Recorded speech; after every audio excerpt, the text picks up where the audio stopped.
What's going on, y'all? My name is Charles, and today we're going to be reading from Hebrews, the 12th chapter. Beginning at the first verse.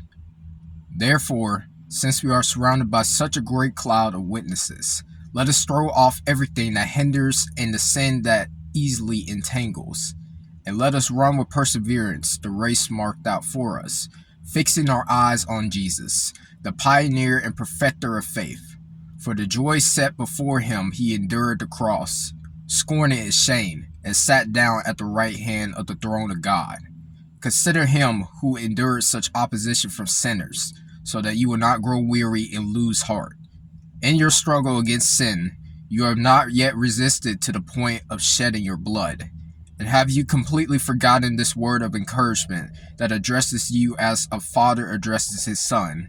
It says, "My son, do not make light of the Lord's discipline, and do not lose heart when he rebukes you. Because the Lord disciplines the one he loves, and he chastens everyone he accepts as his son. Endure hardship as discipline. God is treating you as his children. For what children are not disciplined by their father?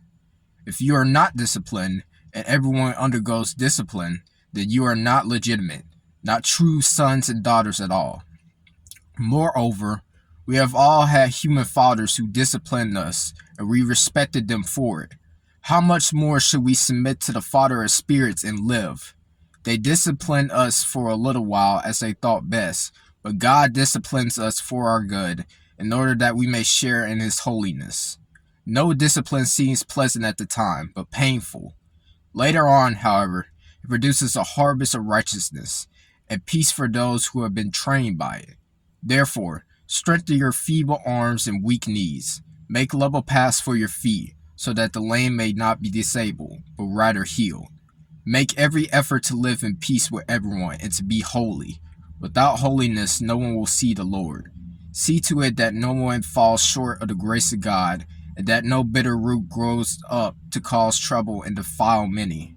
See that no one is sexually immoral, or is godless like Esau, who for a single meal sold his inheritance rights as the oldest son.